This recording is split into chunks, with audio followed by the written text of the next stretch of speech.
আসসালামু আলাইকুম everyone, welcome to জান্নাত কুকিং চ্যানেল। সবাইকে স্বাগতম জানাচ্ছি আমার আজকের আরও নতুন একটি রেসিপি দেখার জন্য। আর আমার আজকের রেসিপি গুড়, নারিকেল, দুধ, সুজি দিয়ে বড় সাইজের ভাপা পিঠা। এই ভাপা পিঠা খুব কম সময়ে তৈরি করা যায়। রেসিপিটা সকলের কাছে খুব সহজ লাগবে এবং ভালোও লাগবে।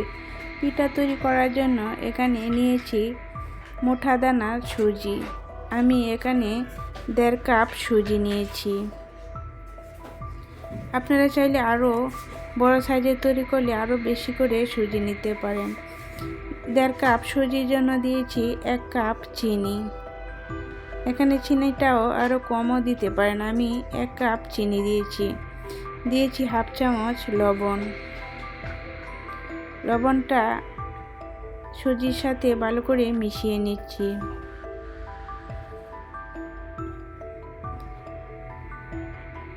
দিয়ে দিচ্ছি 1.5 কাপ দুধ।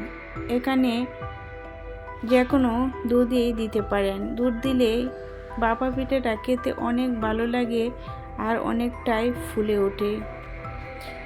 এই দুধ দিয়ে ওগুলাতে পারেন বা পানি দিয়ে ওগুলাতে পারেন, তবে দুধ দিয়ে এই পিঠাটা তৈরি করলে অনেক টেস্ট হয়। এখন মিশিয়ে 20 মিনিট রেস্টে রেখে দিয়েছি। 20 মিনিট পর আবারও কিছুক্ষণ নাড়াচাড়া করে নিচ্ছি। দিয়েছি 1/2 চামচ বেকিং সোডা, 1/2 চামচ বেকিং পাউডার। ব্যাটারের সাথে ভালো করে মিশিয়ে নিচ্ছি। আর এই ব্যাটারটা খুব বেশি পাতলা করা যাবে না। আমার ব্যাটারটা দেখেন যেরকম এই রকমই হতে হবে, একটু ঘনত্ব হতে হবে। পাতলা হলে পিঠাটা সুন্দর হবে না আর ফুলবেও না বেশি ভালো করে। এখন পিঠা তৈরি করার জন্য নিয়েছি, যেই পাত্রে আমি পিঠাটা তৈরি করব ওই পাত্রটা নিয়েছি একটি বাটি। আপনারা যে কোনো ধরনের ছাঁচই নিতে পারেন। এখন এই বাটিটার মধ্যে তেল ব্রাশ করে নিয়েছি আর অর্ধেক ব্যাটার ঢেলে দিয়েছি। ব্যাটারটা একটু ছড়িয়ে দিচ্ছি। ব্যাটারটা ছড়িয়ে এর উপরে দিয়ে দিচ্ছি আখের গুড়। আমি এখানে আখের গুড় দিব। আপনারা চাইলে অন্য যে কোনো গুড় দিতে পারেন। আর গুড়টা একটু বেশি করে দিব, তাহলে পিঠার কালারটা অনেক সুন্দর হবে, একটি লালচে লালচে ভাব হবে। গুড়টা চতুর্দিকে ছড়িয়ে যাবে গলে, তারপর পিঠার কালারটা অন্যরকম হয়ে যাবে। আমি একটু বেশি করে গুড় দিয়েছি। গুড়ের উপরে আরেকটা লেয়ার দিয়েছি নারিকেল কোড়া। নারিকেল কোড়া দিলে অনেক টেস্ট হয়। আর ভাপা পিঠার মধ্যে নারিকেল কোড়া তো অবশ্যই দিতে হবে। নারিকেল কোড়াটাও অনেক বেশি করে দিয়েছি। এখন বাকি ব্যাটারটা আমি ওই নারিকেলের উপরে দিয়ে দিচ্ছি। সম্পূর্ণ ব্যাটার দিয়ে আমি সেট করে নিয়েছি। এখন একটু ট্যাপ করে দিচ্ছি যাতে ভিতরে কোনো বাবলস না থাকে।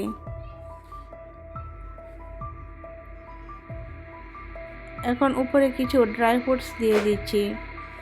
আপনারা চাইলে নাও দিতে পারেন। আমি অল্প পরিমাণ ড্রাই ফ্রুটস দিয়ে একটু সাজিয়ে নিচ্ছি, তাহলে দেখতে একটু ভালো লাগে। কিশমিশ, কাজু বাদাম, কাঠবাদাম এগুলাই দিয়ে একটু সাজিয়ে নিচ্ছি।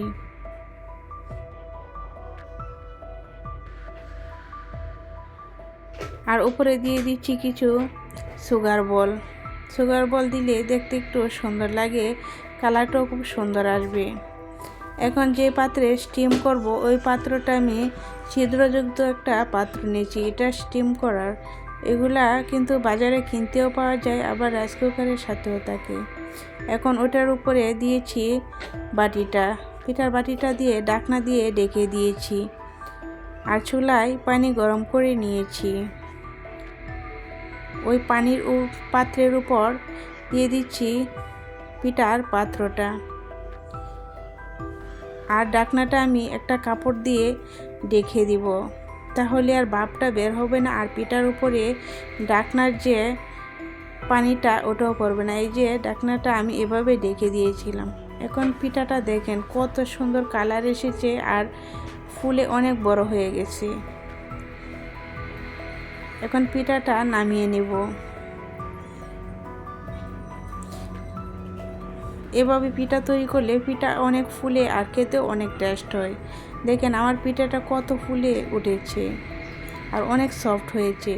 পিঠাটা এখন বাটি থেকে ছাড়িয়ে নিচ্ছি। আলতোভাবে ট্যাপ করলেই বাটি থেকে ছাড়িয়ে যাবে। যেহেতু এখানে তেল দিয়েছিলাম বাটির মধ্যে, তাই আলতোভাবে চাপ দিলেই বাটি থেকে পিঠাটা সরে আসবে। সুন্দরভাবে বাটি থেকে উঠিয়ে নিয়েছি। দেখেন কত বড় পিঠা আর কত সুন্দর হয়েছে। পিঠাটা কেটে দেখাচ্ছি ভিতরে কত সুন্দর হয়েছে। ফুলে একবারে ডাবল হয়ে গিয়েছে আর অনেক সফট হয়েছে আর ভিতরেও কত সুন্দর। আর চতুর্দিকে দেখেন গুড়ের মতো কালার এসেছে। এভাবে তৈরি করলে গুড়ের মতন কালার আসবে আর দেখতে অনেক সুন্দর লাগবে, খেতে অনেক টেস্ট। আশা করছি আমার রেসিপিটা সকলের কাছে একটু হলেও ভালো লাগবে। ভালো লেগে থাকলে প্লিজ সাবস্ক্রাইব করে নেবেন।